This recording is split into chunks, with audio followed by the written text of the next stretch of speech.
బంగారం ఇదంటే అందరికి ఇష్టమే. మరి ముఖ్యంగా మన భారతీయులకి. అందుకే ధనవంతులతో పాటు సామాన్యులు కూడా ఎంతో కొంత బంగారాన్ని కొంటూ ఉంటారు. అయితే ఇప్పటి పరిస్థితి చూస్తే బంగారం కూడా ప్లాటినం, డైమండ్స్‌లా కేవలం డబ్బున్న వాళ్ళు మాత్రమే కొనగలేదయిపోయింది. ఎందుకంటే ప్రెజెంట్ తులం బంగారం దాదాపు ₹1,00,000 దాటేసింది. దాంతో ఇప్పుడు బంగారం అనేది సామాన్యుడు కొనలేనిలా ఒక కలలా మారిపోయింది. అయితే దేశంలో ఒక్కసారిగా బంగారం రేట్లు పెరగడానికి కారణం ఎవరు? అంబానీ, అదానీ లాంటి వాళ్ళే గోల్డ్ రేట్ పెరుగుతుందా? రాష్ట్రపతినే డిసైడ్ చేసే ప్రధాని మంత్రి గోల్డ్ రేట్‌ని ఎందుకు డిసైడ్ చేయలేకపోతున్నాడు? ట్రంప్ ప్రెసిడెంట్ అవ్వడానికి గోల్డ్ రేట్ పెరగడానికి మధ్య లింక్ ఏంటి?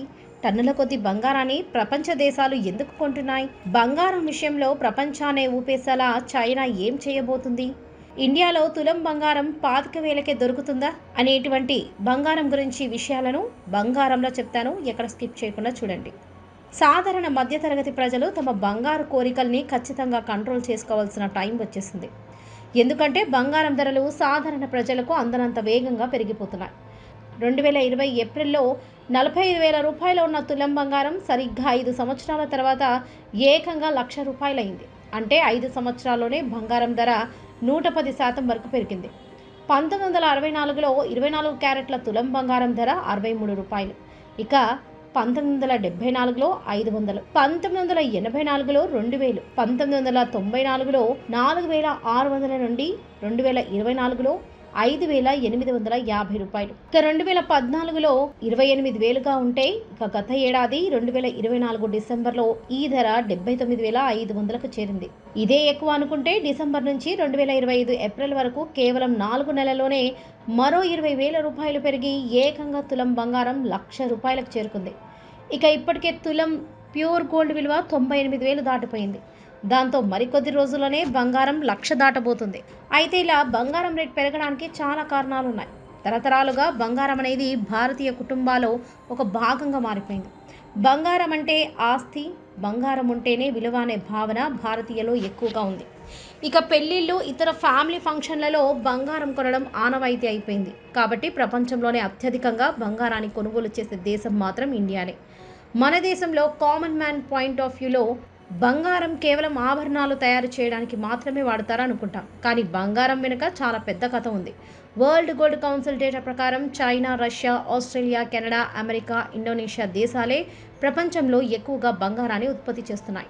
మన దేశంలో కూడా కర్ణాటక కోలార్ ప్రాంతంలో గోల్డ్ మైన్స్ ఉన్నాయి. 1880ల నుంచే ఇక్కడ గోల్డ్ మైనింగ్ జరుగుతుంది. అలా 120 సంవత్సరాల పాటు ఈ ప్రాంతంలో గోల్డ్ మైనింగ్ జరిగింది.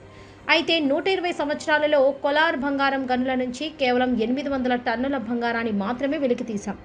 కర్ణాటక హట్టిలో ఇప్పటికే గోల్డ్ మైనింగ్ జరుగుతుంది. కానీ ఆ మైన్లో సంవత్సరానికి 1 టన్ గోల్డ్ మాత్రమే వస్తుంది. అందుకే ప్రతి సంవత్సరం 800 టన్నులకు పైగా బంగారం ఇండియాలోకి దిగుమతి అవుతుంది.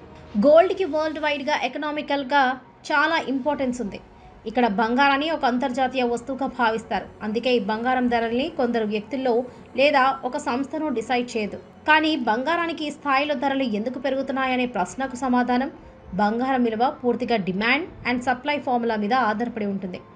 ఏదైనా ఒక వస్తువుకు డిమాండ్ ఎక్కువగా ఉందంటే దాని ధరలు కూడా ఎక్కువగా ఉంటాయి. డిమాండ్ తగ్గితే ధరలు కూడా తక్కువగా ఉంటాయి. కానీ బంగారానికి ఎందుకని ఇంతలా డిమాండ్ ఉందంటే చాలా కారణాలు ఉన్నాయి. ముఖ్యంగా ప్రపంచంలో చాలా దేశాలు గోల్డ్ రిజర్వ్లు అంటే బంగారాన్ని నిల్వ చేసుకోవడం ప్రారంభించాయి. 1819లో మొదటిసారి ఇంగ్లాండ్ బంగారం నిల్వ చేసుకోవడం ప్రారంభిస్తే 1934లో అమెరికా కూడా గోల్డ్ రిజర్వ్ను ప్రారంభించింది. భవిష్యత్ అవసరాల కోసం ఆయా దేశాలు తమ డబ్బును గోల్డ్ మీద ఇన్వెస్ట్ చేస్తుంటాయి. అయితే ఒక దేశ ఆర్థిక పరిస్థితిని డిసైడ్ చేసేది ఆ దేశంలో ఉన్న డబ్బు. గతంలో దేశంలో ఉన్న జనాభాను బట్టి ఆ దేశం వారికి అవసరమైనంత డబ్బుని ప్రింట్ చేసుకునేవారు. కానీ ఎకనామికల్గా ఈ విధానం ఏమాత్రం ఉపయోగపడలేదు. దాంతో ఇక డబ్బు ప్రింటింగ్ అనేది ఆ దేశానికి ఉన్న గోల్డ్ రిజర్వ్ మీద ఆధారపడి ఉండేలా మార్చేశారు. ఉదాహరణకి ఇండియాని తీసుకుంటే రిజర్వ్ బ్యాంక్ ఆఫ్ ఇండియా వద్ద కనీసం ₹200 కోట్ల నిధులు రిజర్వ్లో ఉండాలి. ఇలా ఉండాలి అంటే ₹115 కోట్ల గోల్డ్ రిజర్వ్ను రిజర్వ్ బ్యాంక్ కలిగి ఉండాలి. దీన్నే మినిమం రిజర్వ్ సిస్టమ్ అంటారు. 1956 నుంచి మన దేశంలో ఈ విధానం అమల్లో ఉంది. ఇలా చేయడం వల్ల ఆ దేశ కరెన్సీ వాల్యూ అనేది పడిపోకుండా ఉంటుంది. ఒక్క ఇండియా మాత్రమే కాదు, డెవలప్ కంట్రీస్ అన్నీ ఇదే తరహాలో తమ ఎకనామీని నడిపిస్తున్నాయి.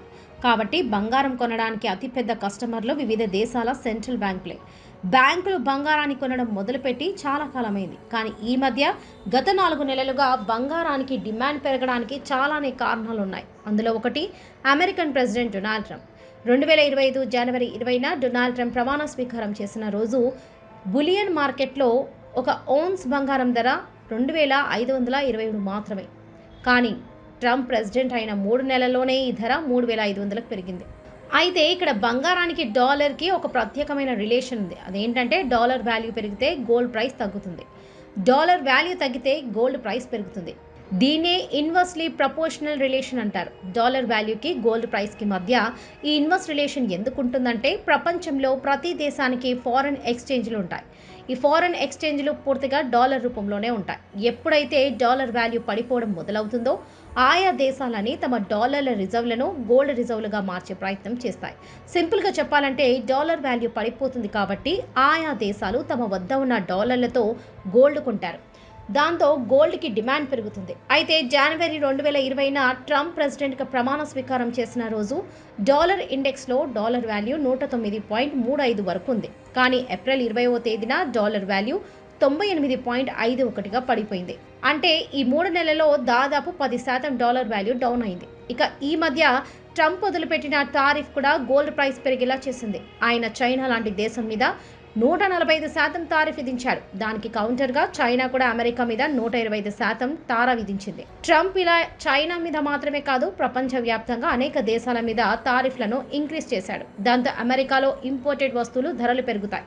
ధరలు పెరుగుదల అంటే ఇన్ఫ్లేషన్ పెరిగితే మళ్ళీ డాలర్ వాల్యూ పడిపోతుంది. దాంతో గోల్డ్ ప్రైస్ పెరుగుతుంది. ముఖ్యంగా ట్రంప్ తీసుకుంటున్న కొన్ని నిర్ణయాల వల్ల ప్రపంచంలో డాలర్ని సేఫ్ కరెన్సీగా ఎవరు చూడడం లేదు. ట్రంప్ ప్రెసిడెంట్ అయిన తర్వాత రష్యా, ఇరాన్ లాంటి దేశాల మీద ఆంక్షలు విధించాడు. ఆ దేశాల ఉన్న డాలర్లను ఫ్రీజ్ చేసి ఆ దేశాల తమ వద్ద ఉన్న డాలర్లను ఉపయోగించుకోకుండా చేశాడు. ఇంటర్నేషనల్గా వివిధ దేశాల మధ్య జరిగే ట్రేడ్కి సంబంధించిన సెటిల్మెంట్ చేయడానికి society for world wide inter bank financial telecommunication అనే ఒక సంస్థ ఉంటుంది. డాలర్లను రెగ్యులేట్ చేయడంలో ఈ సంస్థ కీలకంగా పనిచేస్తుంది. ట్రంప్ వచ్చిన తర్వాత ఈ సంస్థల్లో రష్యా, ఇరాన్ లాంటి దేశాల మీద ఆంక్షలు పెట్టడంతో రష్యా డాలర్కి ఆల్టర్నేటివ్గా మరో కరెన్సీని తీసుకురావాలనే ప్రపోజల్ పెట్టింది. ఇప్పటికే చైనా కూడా ఇలాంటి ప్రయత్నాలు మొదలుపెట్టింది. పూర్తిగా డాలర్ మీద డిమాండ్ అయితే రేపటి రోజు ట్రంప్ ఇలా ఆంక్షలు విధిస్తే పరిస్థితి ఏంటి అనే ఆలోచనలో చాలా దేశాలు పడ్డాయి. కాబట్టి డాలర్ల రూపంలో ఫారెన్ ఎక్స్చేంజ్ని మెయింటైన్ చేయడం కన్నా బంగారం రూపంలో రిజర్వ్ చేసుకోవడం మేలనే ఆలోచన మొదలైంది. అయితే భవిష్యత్తులో గోల్డ్ ప్రైస్ ర్యాపిడ్ డ్రాప్ అవుతుందని కూడా అంటున్నారు. డాలర్ వాల్యూ పెరిగితే మళ్ళీ గోల్డ్ ప్రైస్ తగ్గుతుందనే అంచనాలు కూడా ఉన్నాయి. కానీ ప్రతి దేశం వద్ద టన్నుల గోల్డ్ రిజర్వ్లు ఉన్నాయి. అమెరికా వద్ద 8,133 టన్నుల గోల్డ్ రిజర్వ్లు ఉన్నాయి. ఆ తర్వాత 3,357 టన్నుల గోల్డ్ రిజర్వ్స్తో జర్మనీ 2వ స్థానంలో ఉంది. ఇటలీ, స్విట్జర్లాండ్లు ఆ తర్వాతి స్థానంలో ఉన్నాయి. ఇండియా మాత్రం 876 టన్నుల గోల్డ్ రిజర్వ్తో 6వ స్థానంలో ఉంది. కాబట్టి ప్రతి డెవలప్ కంట్రీ వద్ద 100 టన్నుల్లో బంగారం నిల్వలున్నాయి.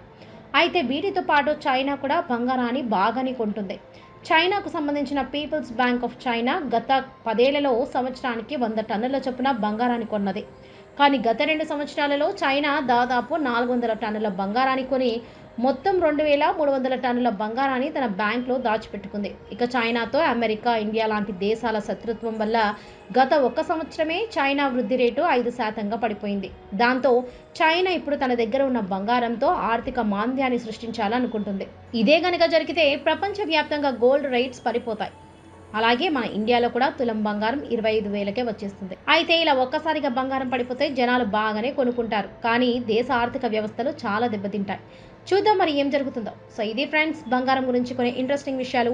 ఈ వీడియో మీకు ఎలా అనిపించిందో కామెంట్స్లో తెలియజేయండి. అండ్ ఈ వీడియో కనుక మీకు నచ్చినట్లయితే ఒక లైక్ చేసి ఇలాంటి మరెన్నో వీడియోస్ కోసం మా ఛానల్ని సబ్స్క్రైబ్ చేసుకోండి.